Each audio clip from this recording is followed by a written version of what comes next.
guy just passing around. Yep, there it is. I think sometimes when you've been in chat for a certain amount of time. Yeah, I saw that. Take a look at him right now. No, Mech starting to pick up speed. Sisters won an event, that was cool. Pick up speed. Sisters, for all those people that were saying the sisters are garbage or fucking unplayable. I was like,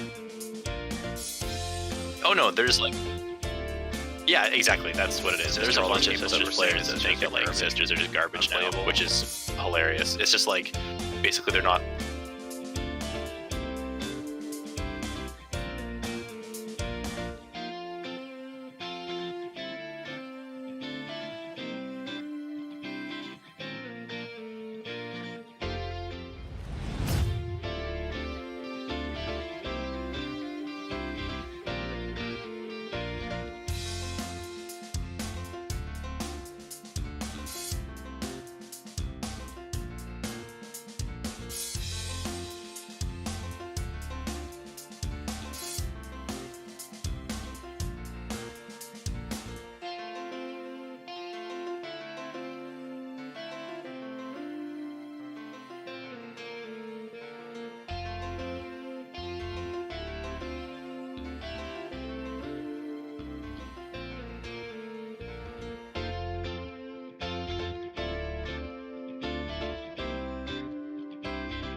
All right, it is Monday, June 28th, 2021. My name is Jim Vessel. Welcome to Competitive Corner. I'm once again joined by my astute co-host, Alex McDougall. Alex, are you alive over there, or are you calling me from the inferno that is our province right now? Oh no, we're definitely in the bowels of hell for sure.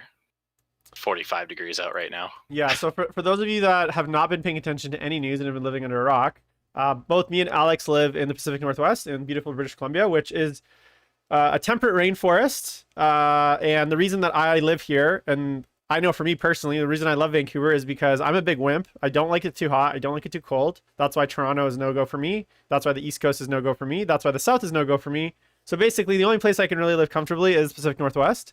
And Mother Nature decided to bless us with some record-breaking temperatures this week. So where I am living right now in Vancouver, the city, it is currently 37 degrees Celsius, around 38 degrees with humidity. And where Alex is living is how hot is it there?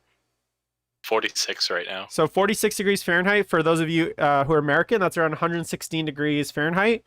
Both record-breaking temperatures for our province. It's never been this hot here ever. I've lived here for almost 25 years of my life. I've never seen it this hot. So hashtag global warming, hashtag, fossil fuels or whatever. Wars with Ray. Hey man, it's like Arizona. I actually think it's hotter in BC than it is in Arizona, bro. So that's interesting. Midlife, welcome to the stream. Asante, Ray as well, welcome to the stream. So despite the heat though, I'm actually thankfully have a air conditioning in my apartment, and I hope you do too, Alex. Yes, we got that working again like a month ago. Yeah. So. It's funny because I've had a lot of messages from people. I posted a photo of my air conditioner on my Instagram, and I was kind of petting it, and I said my precious, like Golem, and I had like 3 people offer to buy it right away. They're like, how much for the air conditioning unit? I'm like, it's not for sale. It's like worth it's worth more to me than anyone can know. So yeah. Well, the thing is, the thing you gotta understand, Ray, about BC, and this is why it's so fucked up. In Arizona, everyone knows it's hot, so everywhere has air conditioning. You just don't live in places without air conditioning in Arizona. Something like 2/3 of British Columbia residential doesn't have air conditioning because it just doesn't get that hot here. So there's literally people living in apartments right now that are like 100, 110 degrees with like no air conditioning at all, right? At least in Arizona, because people know that it's hot, there's almost all buildings come with air conditioning. Residential has air conditioning. That's like just a thing you need, right? The same with Texas, right? So people in Texas and Arizona complaining that, oh, it gets that hot here. Yeah, we get it, but you guys have air conditioning in a lot of places. In BC, literally, almost like my building normally doesn't have air conditioning. I have to add a unit. So almost everyone in my building is probably just roasting right now. And a lot of people don't have that. So it's just not common up here to have that. So, but alas, enough with the weather. Can't be any hotter than, there are laws in Arizona saying it's necessary. Absolutely, right? They have no such laws here. And also the thing is too, like, it's humid too. So like, I think Arizona's fairly dry, but here, because it's humid, we're on the ocean. There's no like difference between the shade and the sun. It's like, there's maybe like a 2-degree difference, basically. There's very little respite to go in the shade, right? So, all right. So a few things, guys. Just a reminder that this show is brought to you by Deployment Zone TV. That's deploymentzone.tv. It is our kind of the Netflix of 40K and content. So if you go there, you can check out content from me, Quipster, Winters SEO, Liam. There's lots of play on tabletop. There's some very kind of custom curated content. It's a great content pipeline. They got a ton of different shows, come out 3 to 4 shows a week. So check that out. And we do a live Q&A on every show. And to get a question on the show, it's really, really easy. You can leave a comment on today's show and we will answer it next week. So if you're watching this in sometime in the future, you can jump on the Discord TV, Deployment Zone TV Discord, or the Duplicity Paint Discord, which the link is down below in the show notes. Or if you guys wait, you can ask it live at the end of the show. We take live questions as well. Eventually, my plan is to actually have a call-in, and we're gonna do like a live call-in show. So it'll be like we'll have a calling board. You guys can actually make phone calls directly into the show. That's my goal, but in order to do that, we need more viewers. So with that said, please make sure you guys are liking and subscribing the show on YouTube and Twitch. Make sure to share the stream when it is live. Sub to me on any of those channels. If you want to give me your Bezos bucks, very much appreciated. Yeah, we don't really make any money on the show. I actually just lose money. So between my like Photoshop and Premiere subscriptions, between my Restream subscriptions, between my website, between all the various fees that I pay, I probably actually pay about $150 a month out of pocket for all the various show pieces, including like all the various streaming that I do. So, and I've made $0 on it. So if you guys are interested in helping support the show, just, you know, subscribe to us on Twitch. You can also now subscribe on YouTube as well. You can join our membership page. It's all very basic right now, but I'm going to be adding a little bit more exclusive stuff. But yeah, it is not free, and yeah, I'm not looking to make money off it, but a little bit of support from the guys, people watching, would be amazing. So feel free to support the show. Obacon, 40 Celsius in Victoria. Yeah, man, I feel you, dude. All right, so let's get into the, I want to say, big news of this weekend, which is the AdMech meta is here. So looking at the events this weekend, we had some pretty interesting results involving lots of AdMech. So just to kind of outline the bigger kind of, from kind of a high up. So we had 1 major and 5 GTs this weekend. AdMech won, I believe, 3 of them. Sisters won 1 and Drukari won 1. So just like me and Alex have talked about a lot, the big 3, AdMech, Sisters, and Drukari, are still dominating the meta. Interestingly though, AdMech had a 62% win rate, which is not as scary as the Drukari win rate we saw right out of the gate. So first, just on the kind of overall results and the win rate for AdMech, Alex, what are your thoughts? Do you think that 62% is indicative of the strength of the book, or why do you think they're not dominating as strongly as, say, Drukari? Where? I think it's literally just hobby lag. I think that's all it is. 62% is obviously still really good. Like, we have this weird thing where we're like, oh, well, Drukari were 75 and like this kind of stuff. But 62 is like Castellan Yanari level bad. Like, that's how strong those were. And they did win. I think in what when you sent me, it looks like there were actually 6 GTs total. Could be. And Yeah. AdMech won. I'm not. AdMech won 4 of them. So 4 AdMech, 1 Drukari, and then 1 Absolute Chad with Sisters. So 4 of them. So even if it's not a higher win rate, they're still winning all the events. So it's probably just that some people are still bringing some like old AdMech lists because they're just like, yeah, I want to play the new book. It's fun. And some people have what the book wants you to play, and they're just like sweeping everyone out of the way. I would be curious to see the points on those wins too. I can bring it up. That's what BCP is for. Yeah, I mean, if you look at the results, and if you guys are always interested in kind of where we get some of this information, check out places like 40kstats.com. You can also check competitive 40k thread on Reddit. But one thing I thought was interesting, that a lot of 5-1, 4-1, 4-2 AdMech finishes. So even though they're not necessarily winning the events, they are that T-Whip, that position. So T-Whip, for those of you guys that don't know, stands for time in winning position, I think, right? Tournaments winning position. So it's essentially a measurement of how often you're basically 1 win away from winning, or how far you get into a tournament before you lose. Tournaments in winning position is quite high, and so we're seeing a lot of 4-1 and 5-1 finishes of the AdMech as well. From my perspective, I do think it is a hobby lag, and what I mean by that is, I think the AdMech lists have really shifted a lot since what we were seeing in 8th. So like the 8th edition versions. We're very heavy with Castellan robots, both varieties of robots, things like the planes. You were seeing things like the boats, like the Scorpius tanks.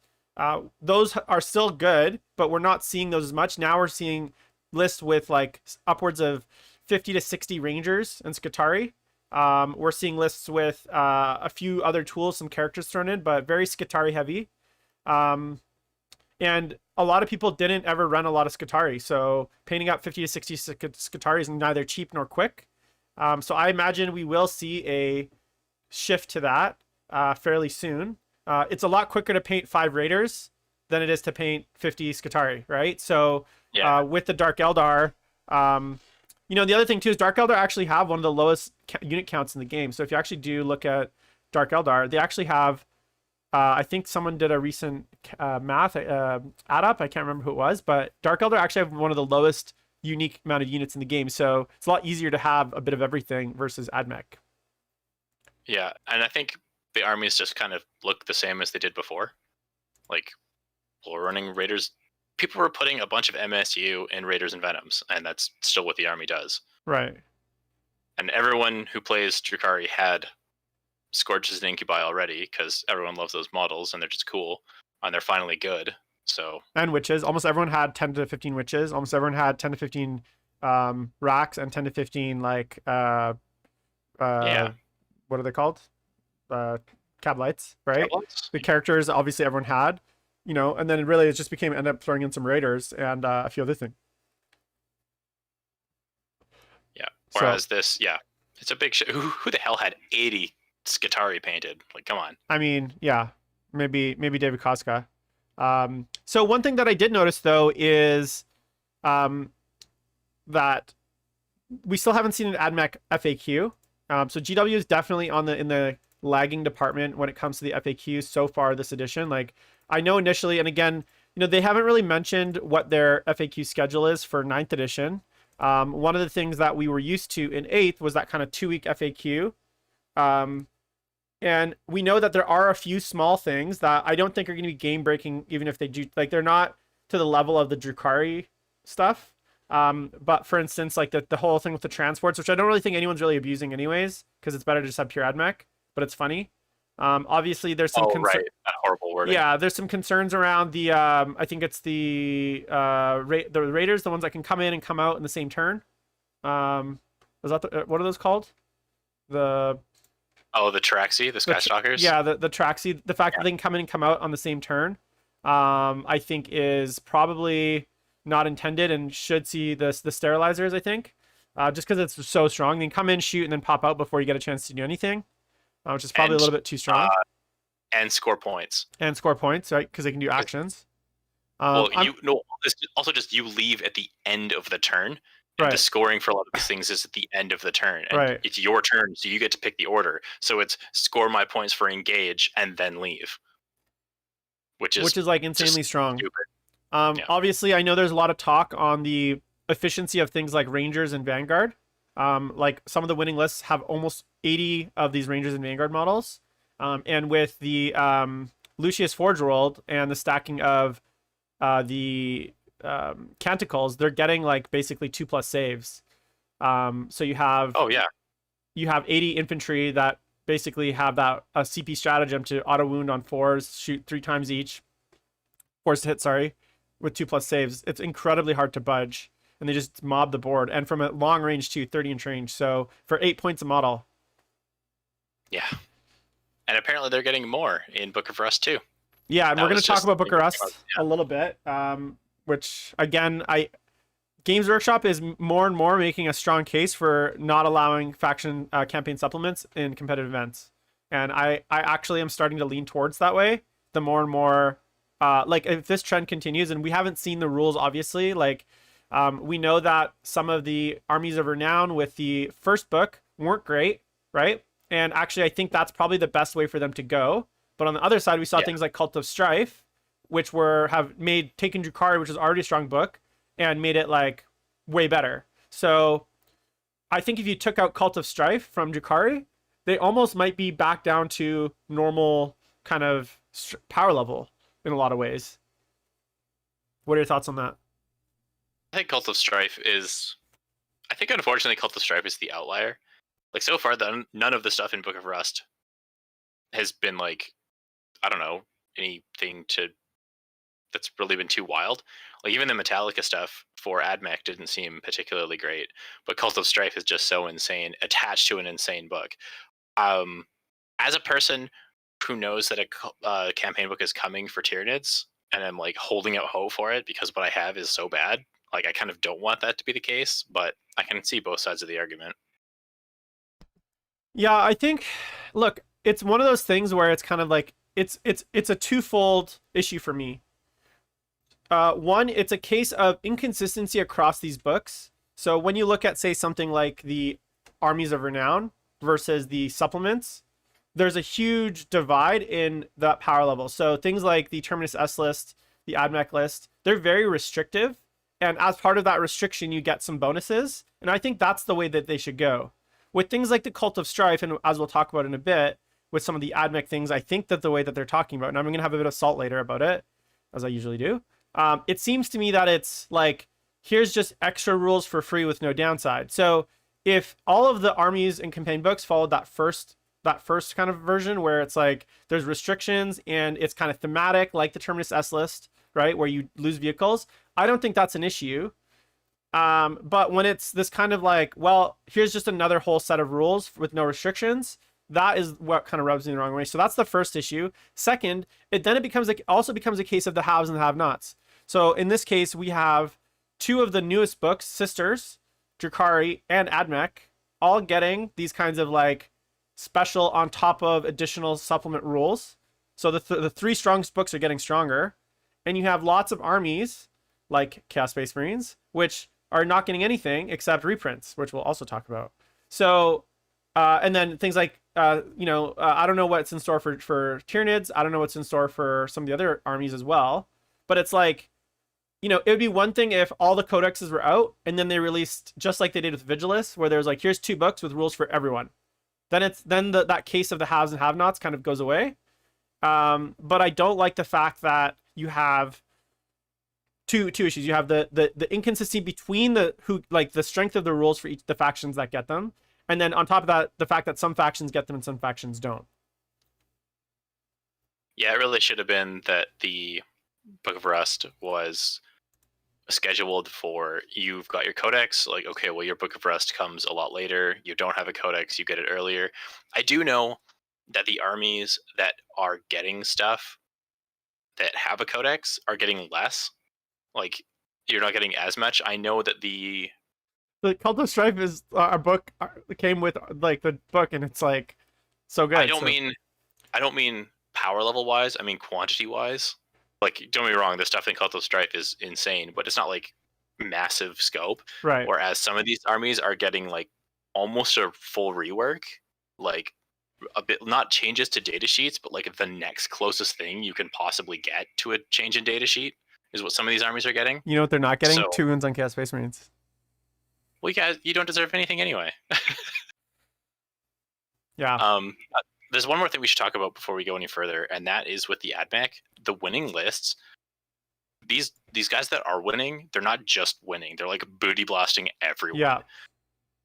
Adrian Phillips, who won the biggest of them all, who went 6-0, 95, 100, 97, 94, 97, 82. That's like almost. He basically did. It's like 30 points off perfection. perfect, almost out of 500. That's insane.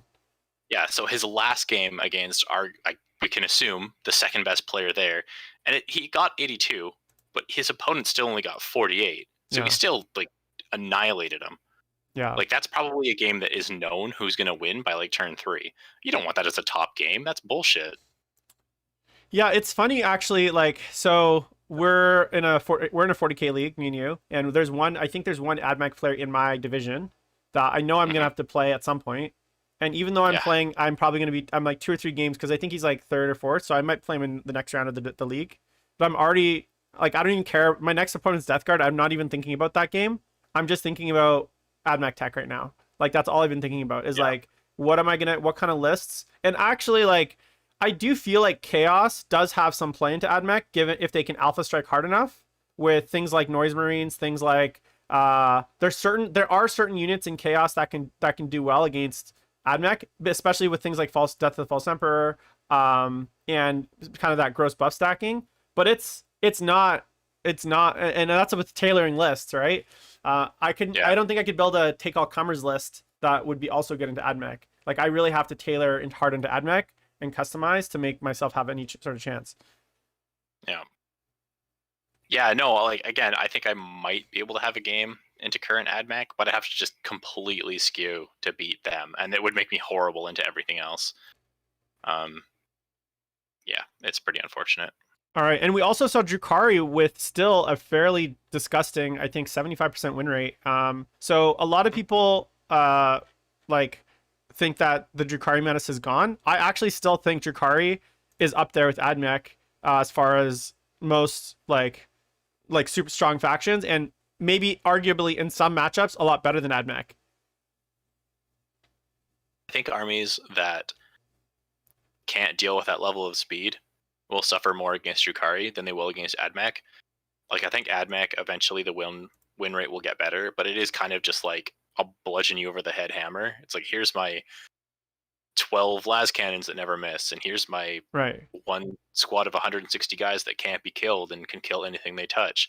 But other than that, it's not like an extremely quick army. You can play it smart with like Rustalkers and stuff that can pregame move and deploy, but I think most people can wrap their heads around that. Some people can't wrap their heads around that you're suddenly getting charged turn 2 from like 35 inches away. Yeah. So we'll see. The other thing too, I'll argue this to them. I'm blue in the face. AdMech definitely takes a lot less of a skill threshold to play than Drukari. Drukari is definitely a more of a finesse list. In some sense, I think the strength of the Drukari is in the movement phase and its ability to like get around different places and to be in different places. AdMech is much more of just like a castle list. You drop your 60 to 80 rangers. You throw some horse lasermen behind it. Sprinkle in some characters and a few other tidbits, and you just sit in your block and you just like destroy everything that comes up. Doesn't take a ton of like planning, right? It's like when I see you, I kill you, and that's just like the way that the game works. Drukari takes a lot more finesse and I think is a lot more susceptible to making mistakes that can cost you the game. Whereas the defensive nature of AdMech, if like grossly enough, they're a very defensive list with the amount of defensive buffs they get.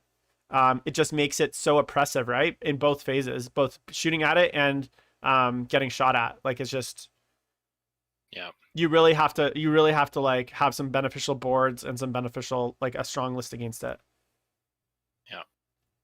Yeah, it's one of those ones where people will look at it and say that the book is complicated, which the book is complicated because there is like this huge layering of buffs, but it's not actually hard to play. It's just hard to like remember. But after a couple of reps, you'll get around that. Basically, the only thing in the beginning is like, okay, everyone's within 6 inches of their characters. The command phase happens.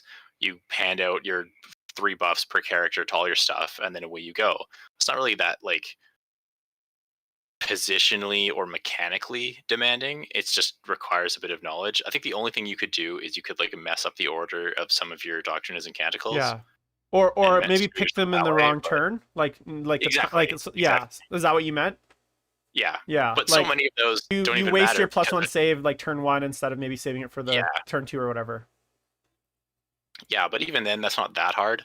And then a lot of times you can just get around it anyway. Like there's characters that have their buff is you get the bonus, but you ignore the penalty. So like, is it really that bad if you made a mistake? Yeah, absolutely. So we'll see. I mean, I'm interested to see. So I think I mentioned earlier, but like from an FAQ standpoint, and this is something that we have seen, obviously with the Drukari FAQ, we saw almost nothing. It was a laughable FAQ. And then we had sometime later, about, what was it, almost 4 weeks later, we had that kind of balance pass. So I'm curious to see if that first FAQ is more of just typos and stuff like that. And if we do see a balance pass. But the thing is, and this is kind of what we talked about last show, I'm not hearing the level of like, maybe it's there and I'm just not, I'm not seeing it as much. But I know when Drukari came, we had the people on the saying that they're not that strong. You had all these people saying, like, I had a whole video on like Drukari apologists. There's a lot of people on everything saying they're broken. It was every podcast, every whatever, and there's a panic about it. There was like this, like, there's almost this like fervor about, oh my God, Drukari is so good. They need to get fixed. They need to get nerfed. And a lot of the things were very like in your face. It was like 42 attack succubus. Raiders are too cheap. Like there's these things that really stood out for being way too good. With AdMech, it's just like the fixes are not as obvious. And it seems like people are just so worn out by like the brokenness of the repeated strength of the books that it's like, we feel like it's almost like we're worn out on trying to, you know what I mean? Like before there was this like when Drukari came out, everyone was like, Drukari's really broken, but if we raise our voices, we can kind of course correct the 40k edition before it gets too late. Now we're 2 more books after AdMech and Sisters, and everyone's just like, well, orcs are about to come out and they're gonna be broken too. It's over. Let's just give up. like accept the brokenness and just move on. Like it almost feels like it's like we've given up as a competitive community trying to get like the balance, the attempts at balance or try to keep this game even remotely balanced is just like completely gone. What do you think of that? Yeah, I think people have almost accepted their lot in life. Like, I think AdMech's even worse as far as like what it's going to do for the game, but we'll see if that's the case. Um, I think it is starting to pick up. Like a lot of the Discord chats that I've seen, people are starting to realize just how bad it is. I think Yeah. maybe people didn't like. Maybe part of it is that people didn't catch it in the beginning. Like I think anyone could look at some of the stuff in Drukari and just go like, "Wow, that's really undercosted," or "That makes no sense." And so the average player was able to pick it up, and then now it's taken a bit of time for people to go like, "Well, here's all the broken combos that make AdMech broken." Like if you just look at a Ranger, you're like, "Yeah, that's fine. It's 8 points, totally. 4+ armor save, decent gun." They have 4+ armor save base? Yeah. I didn't realize. I thought they had like a 5+. I don't know why. No, but they're T3, and you know they move 6. They don't have most other like movement shenanigans. Their gun's only strength 3 for Vanguard. You know it's They pretty don't need standard strength stuff. and they auto wound on force to hit. But then all the strats come in. The strats come in. You get them up to like a 2+ save. They get transhuman. They get to like deep strike around the board. Like all of this stuff. So I think it's taking a bit of time for the average player to like see what the top players are doing, or just like experience it. I think some people don't even understand what's going to happen. Like, yeah, that seems pretty good, and then they'll get absolutely obliterated, and suddenly they'll realize like, oh, this is why it's broken. Yeah, I wasn't ever able to shoot your last chickens. That squad that landed in my face turn 1, I never got to do any damage to it. It backed out of combat and shot again. Like I just didn't get to play the game. also I think there was a bit of a gap. Like Drukari and Sisters had a pretty big gap, so there was a lot of time to kind of focus on Drukari. Now since AdMech dropped Sisters, now we have Orcs on the horizon. And we'll talk a little bit about like the timing of that coming up. But I think before you know it, Orcs will be out, and then Thousand Sons Grey Knights, and everyone will have like, there's just no time to kind of deal with all this stuff, you know. Sisters are kind of gonna get under the radar. Anything broken there because everyone's talking about AdMech. You know what I'm saying? I think Sisters are fine. Oh, I think they're actually in one of the better books, and I think we talked about this last week as well. Yeah. So and no one's complaining about them because there's not really anything to complain about. Other than poor rules writing, but that's just par for the course. Absolutely. All right, so we also had I don't want to call it a preview because it was more just like a fluff piece article from Games Workshop on Book 2, the Book of Fire, Act 2, the Book of Fire Warzone, Charadon. I don't know, guys. It's never clear how to spell it. And I didn't really understand the point of this article. Like, we knew the book is coming.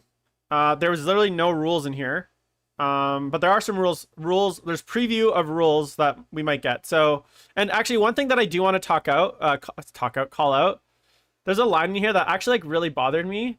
And I get that it's like, I don't know if it's the Warhammer community site that writes these like blurbs on like what's happening. But like, it's kind of, I don't know, it felt kind of like childish. It's like, Typhus can be a child, arguing with his dad Mortarion. He's on much better terms with his uncle Abaddon. I was like, what is this fucking family feud? Like, why are they talking about this? Like, Typhus is literally a 10,000-year-old murderous chaos warlord, and Mortarion and Abaddon are fucking like the most badass people in the galaxy. Show them a little bit more respect than making them act like they're like someone's like parents. Like, I don't know, it just felt very childish. Like, it really like Abaddon the Spoiler, who was there at the like Horus Heresy with Mortarion, the Demon Primarch of Nurgle, and they kind of refer to them almost like they're just like your like cranky uncle. And I was like, guys, come on, like, can we show a little bit more respect to our Lords of Chaos, please? These guys are not like the like bad parents, right? Like, they're literally like Lords of the Galaxy, right? And they're like murdered billions and trillions of people, and it's like, oh yeah, they're just meanies to poor Typhus as their parents, like not letting him go out with his friends. Like, I was like, what? How? Like, show the respect. So that's, you know, maybe that's neither here nor there. But, and then the other thing that I was confused about is like, Typhus again seems to be featuring quite heavily, and they're like, yes, but his rules were in the other book. So he's the bad guy here, but the rules are in the other book. And one thing that they do tease, and I want to burst everyone's bubble right here. They say, while the new book features rules for 7 other Traitor Legions and other Renegade chapters. So just so you know, and I have this on very good authority, this is literally just a reprint of the Faith and Fury and Psychic Awakening rules. This is not anything new. So don't get your hopes up if this is going to be like new rules for the Traitor Legions. From all of my sources, I've heard that this is just a reprint of the rules from Faith and Fury. Whether or not there's any changes there or like maybe like tweaks, I don't think so. And from what I've heard, but it's basically going to be the Faith and Fury reprints. So the 7 Traitor Legions that got rules there, and then potentially it says Renegade chapters, potentially a reprint of the rules from Vigilus with some of the Renegade rules. So it's basically just an amalgamation of the last 2 years of Chaos Space Marine extras. Nothing new, nothing like brand new. And just so you know, the Renegade chapters are still actually playable. I think I said on an earlier show that they're not, but the Renegade chapters from Vigilus, because they're not specialist attachments, so the rules for like the Purge, for Flawless Host, for Black Legion in the Vigilus books are actually still usable rules. They're not outdated. They're not like gone away.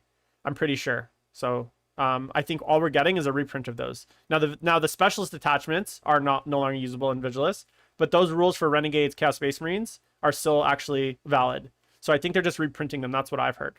So that's a real big disappointment. You'd think with all that paper, they could have maybe put in profiles for 2 in Chaos Space Marines, but maybe that's asking for too much.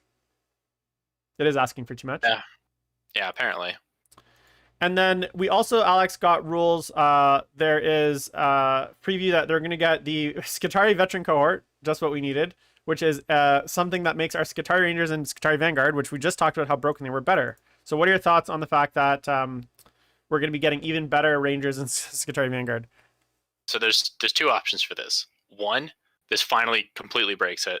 And what the hell were they thinking? And it's stupid that they ever thought that these things were going to be bad. Or 2, it'll be buffed in a different way, and it won't be anywhere as good as Enriched Ammunition. It'll be like, look, you can make them better, but not nearly as good as you can normally. You'd rather just play them as Lucius and deep strike them around and give them a 1+ and transhuman, and you won't ever play with these new rules. I think it's the 2 different paths we can go on. Right. Well, I think it's probably pretty obvious that in order to use those new rules, you need to use the Metallica Forge World. You can't use Lucius, which is the kind of super powerful one right now. But, and it's not clear from the wording on this if this is going to be like a supplement. It's just called the Skitarii Veteran Cohort. So it's not clear if that's an Army of Renown or if that's a supplement like the say Terminus S list. But I'm leaning towards more of a supplement. And in which case, yeah, just here's more rules for you. And then the sisters also get a boost in the Order of Our Martyred Lady. I guess that's also going to be a supplement. And they get new Warlord traits, relics, and stratagems. So Morven Vol, who's basically an auto take in sisters lists, is getting additional Warlord traits and relics and stratagems for taking her. So that's awesome. But not about that one. Yeah. So so this is kind of where I'm leaning when I'm like, hey, like we should be really thinking about whether we want these kinds of lists, these books in the. Oh, do you have one there? Yeah, I've got Morven. She's just better Swarmlord. Why wouldn't I take her? Oh, sorry. That's yeah. I guess she's for all of them. Yeah, she's not attached to. But anyways, Order of Our Martyred Lady. I don't even know what they do in Sisters these days, but either way, they're getting rules. And then of course, in a final like finger to Chaos players, we get the Be'lakor rules, which I'm very excited for. But he gets an army of renown called the Disciples of Be'lakor, and I have it on pretty good authority that one of the issues with this army is you get no access to special characters, you get no access to greater demons because Be'lakor is a jealous mofo, and you obviously are only able to access generic Chaos Space Marine stratagems, I believe, from the core Chaos Space Marine book. Nothing from the Faith and Fury, which is what actually is good. The only good parts of Chaos Space Marines right now is Faith and Fury jank. So I'd imagine that this army of renown is also going to be a bit of a dead on arrival, just like Terminus S was. Now, hopefully, the rules for Be'lakor as a standalone model will allow him to fit nicely into, say, a demon book, like a demon detachment. I'm not sure if he's going to be Supreme Commander, but I'd love to be able to just throw him in with my Magnus list, for instance, and have them the 2 Lords of Chaos running around. But much like anything Chaos these days, I have very little hope. So what are your thoughts when you hear these rules? It says it's going to be available pre-order soon, And just speaking of the calendar, so we know that we've already had the pre-order reveals for this week. So the earliest it could go on pre-order is July 10th, with the release on July 17th, which I think is what I kind of predicted for potentially for the Orc release as well. So what are your thoughts on the rules so far? My hope is that they maybe have missed something in Chaos, like maybe with Bellacore, like you're only allowed to use stratagems from the Chaos like Space Marine rulebook, but I'm pretty sure you're allowed to have demons, like it's Chaos Space Marines and demons in. Oh, sorry, yeah. That if I didn't make that clear, it's like a mixed list of Chaos Space Marines and demons. But the stratagems, you obviously lose Legion traits because you're not a Legion, which doesn't matter because Chaos Legion traits suck anyways, and the demon ones suck anyways too. Maybe Veterans of the Long War on like Khorne Bloodletters is busted. Well, no, I don't think you can do that though. I'm saying like that's the hope, right? Like they find some way to like, yeah, you can only use them from this book, but you can use them on anything in the army. Right. Well, it'll be interesting to see if we actually get custom stratagems. Like here's some Legion of Bellacore stratagems and Roiler traits and whatever. I've heard some rumors on his psychic powers that seem good, not like game breaking, but they're pretty good and strong for him. And he's a beatstick, to be honest. From what I've heard, he's good. He's a beatstick, and for 360 points and less than 18 wounds, I actually think he's really good given the way that interacts with terrain, right? So here's hoping that he's strong. Yeah, so we'll see what happens. So that that does kind of bring us into this kind of release date fail, which I think. So Games Workshop has now released 4 books this year. We had Drukari, Dark Angels at the start of the year, Drukari, Sisters, and Admech. So we've had 4 books in 6 months. Yeah. And Orcs in July, that's going to be 5. Thousand Suns and Grey Knights at this point are looking more and more like August if we get them together. So we're going to be into September with only like 7 books released, which is going to be like not good. So I'm really curious, and I hope that Games Workshop has a plan to actually pick this up. What do you think? Do you think this is going to be something that we like? Do you think this is something that you're like it's going to turn it around, or I don't know? They keep like I don't even have my June White Dwarf. It's July, and it's because of COVID issues. And GW keeps using COVID as an excuse for why they can't do anything. Like they seem so inept after 2 years of COVID. Yeah, I'm not really sure what's going on there. I hope they pick it up because I just want rules and I want to not have to play my, as we saw this week, particularly my 20% win rate GSC into stuff. It'd be nice to have some new. Yeah, it was only 2 people played GSC and they both went 1 and 4. Right. Did you play any? You did play an RTT this weekend, so tell us. Did you play any GSC in that, and tell us how it went? Yeah, I did. I went to an RTT. I went 3-0. I did win it, but my GSC is like basically pretty minimum. It's the 4-armed Emperor Magus for Inscrutable Cunning, so I can develop some command points at the beginning of the game. And then it's literally just 2 trucks with 10-man rock saws, and that's it. Woo. And the rest is Tyranids. Yeah, that's what my Chaos Space Marines end up being. They just become like a super specialized detachment for one specific purpose. Yes. And then just the minimum I need to field that. So, all right, guys, time for viewer questions. So if you have any questions, get them into live chat now, and we're going to take them. And so I'll start with viewer questions. So this is actually related to our conversation, so I think it's a good one. So Sword Brother Plant asks from the Discord. He says, almost a year into 9th, do you feel like GW would have benefited from establishing a baseline for all factions in the form of indexes, or is the drip drip of codexes fine for the state of the overall metagame? Well, I think you probably know my answer already, which is it's not like it says GW would have benefited. I think he means would we have benefited, and I think the answer is absolutely yes. And the more I think about it, the more I think I'm like, they could have done this in a way where they didn't actually invalidate the codexes, where they so here's the thing. Guess what was free for everyone at the start of 9th edition? What on the Warhammer app? Guess what we could all access? Am I blanking here? So every 8th edition codex and supplement was free on the Warhammer app, right? So Games Workshop, guys, check this out. Games Workshop gave free digital rules for the entire edition for the start of 8th, or for the start of 9th, in the form of the Warhammer app and all of the codexes there. And there's still any ones that are like current are still free. So you can go to the Warhammer app right now and you can pull up any of the existing legacy codexes from 8th edition, including the supplements, for free. So they could have, Games Workshop, done that exact same thing, but instead of just releasing them as is, done basically like a digital patch for each book, bringing Chaos Space Marines up to 2 wounds, bringing maybe updating some of the language to include things like core. So just same codexes, just with some small tweaks to each one to essentially bring it up to that 9th edition level, right? Throwing in a few secondaries for each book, right? Releasing those for free, right? As a digital product and saying, hey guys, here's your 8th edition essentially indexes. They're essentially just the 8th edition books with some FAQs, erratas, and amendums. Maybe they add in all the erratas from 8th edition, clean up any of the language. So something that I don't think would have been that much work. And then those become the new, like essentially free codexes that everyone can use. And then as the new 9th edition books come out, those replace those. And then those are the paper copies, etc. Yeah, I think without COVID supply chain issues, maybe 9th edition wouldn't be quite such a shit show that it is right now. But the way it is, they could probably taken some, measures in the beginning to prepare for something. I don't know. They just could have done better. Just do better, GW.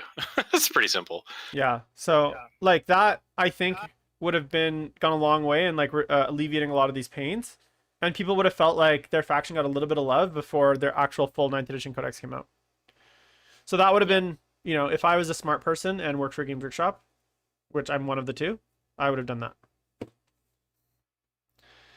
All right.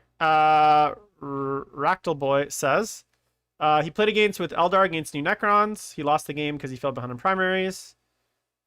His question is, do you have any tips regarding how I can better manage primaries while still being fairly aggressive? Well, you play a aggressive army, Alex. So how do you kind of manage not, taking the board, being aggressive, not overextending with Tyranids or an army like Eldar? Like, how would you approach that? A big one is finding the points to leave something really cheap behind.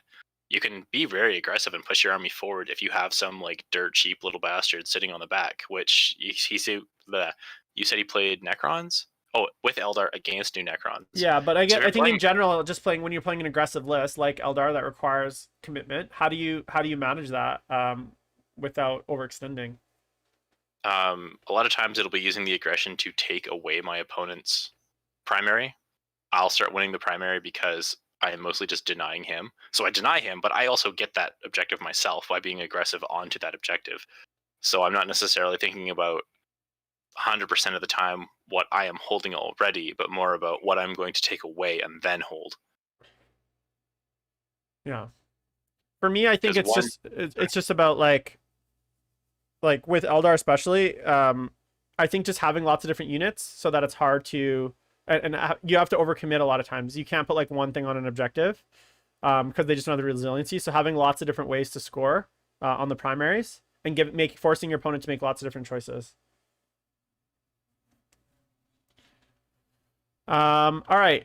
From chat, let's see any question from chat. Brother Tobias says, what do you think was the plan with these Warzone books? Just to grab more money out of new faction releases, or is GW just clueless about done releasing campaign rules for new codexes? Well, I think it's probably a mix of the three, to be honest. A, they want to get more money. B, they're dumb and clueless. And C, I don't think there was a plan. I think they thought, like for me, it seems like Games Workshop tries a new thing every edition. So normally what they do is they release all the books, then they release campaign books at the end, and no one buys them because it's usually at the start, almost before like a new edition. So I think they tried just a different release model where they're like, let's do 3 or 4 books, campaign book, 3 or 4 books, campaign book. But the problem is with COVID, there's like no books either. So, and like, I don't know, it feels to me that it's like zero sum, where it's like, we think that, and GW doesn't do a good job of explaining it, but like, we think that a campaign book release means that no codex release. And while that might not be true, maybe there's a separate team that does one or the other. It doesn't feel good.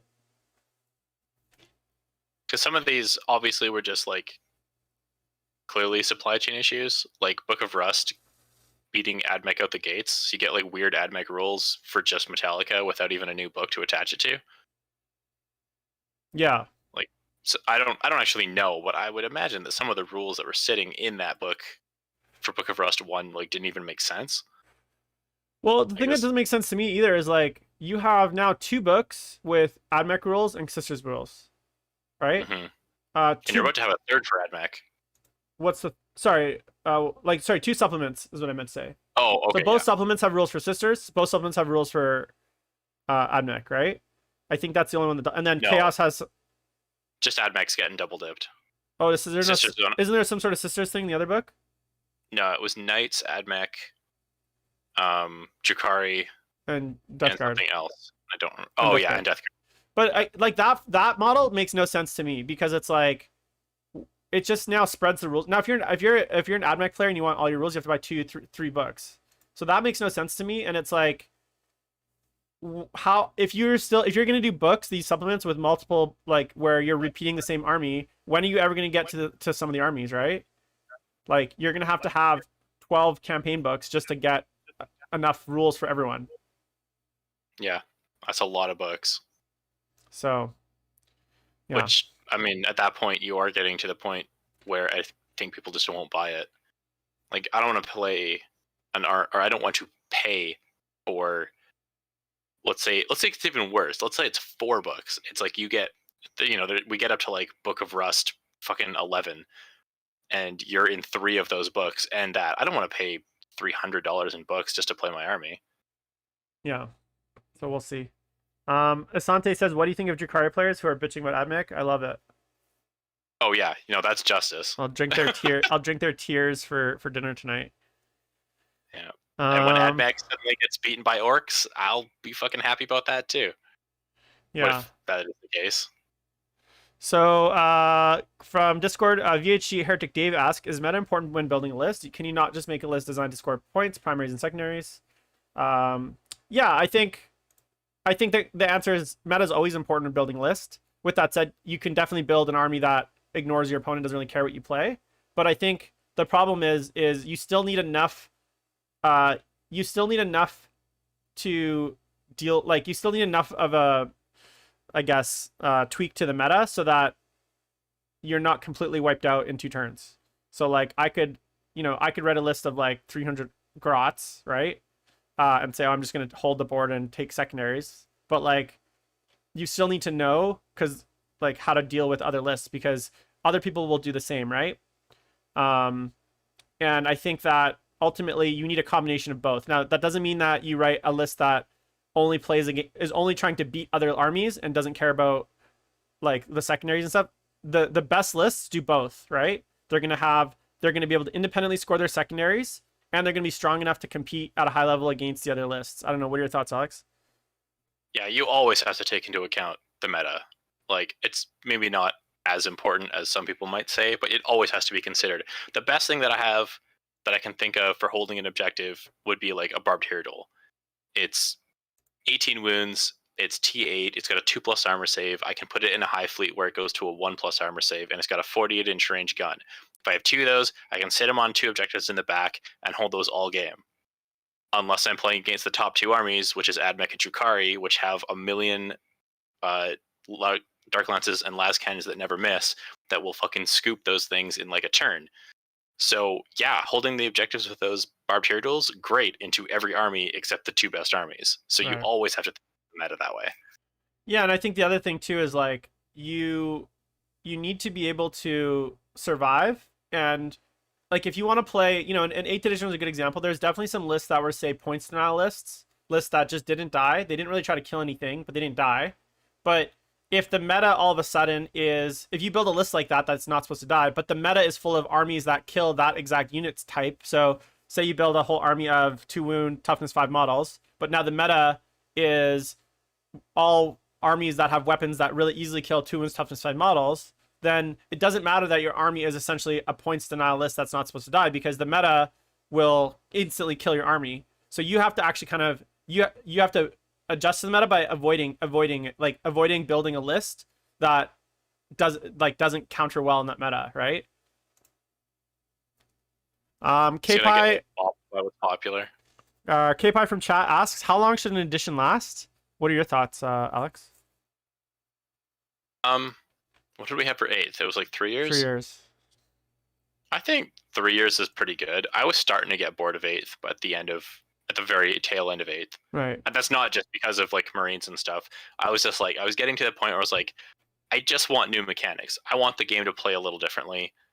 So I think 3 years is pretty good, depending on how much you play. I mean, for some people, if you only play once every 2 months, I mean, shit, it could be like 5 or 6 years. But for somebody like you and I who are playing normally, like a game a week, like, yeah, no, I'm looking for a new edition change about 3 years in. Yeah. I'm gonna say something that I think, yeah, it's never gonna happen. I don't think there should be additions. I think we should have a living rule book. I think every year there should be updates, annual updates, where they basically make adjustments to the game. They like patches essentially, where they tweak core rules, they update core rules. It's all digital, obviously, because that's what I've been advocating for, and I will continue to do so. Where things like if you look at, so just look at 8th edition, this very start, the release copy of 8th edition, and then 8th edition at the end. It was a very different game because all the match play rules they released, all the like things like strategic, like reserve rules coming in turn 2, rule of 3. There was a lot of rules, big rules changes that they introduced from the start of 8th to the end of 8th, right? Those are two very different games, even in army construction and how the game plays. Obviously, we had things like the ITC missions that changed every year as well to keep the game fresh. And now that Games Workshop has a model to do that with the chapter approved and field manual, I think that's the way that they should go. So every year there should be kind of a rules review. Rules, things should be updated and changed. And then and they should actually change. Yeah, and then missions should get 2021. Looking at you. Yeah, so missions should get full revamps, full like reviews, like actually though, not what we got. And then core, and then things like beta rules, I think would be a great addition. So obviously things like rule of 3 is a beta rule, I think, for a while. The deep strike rule, the strategy where you couldn't deep strike turn 1 was a beta rule for a while.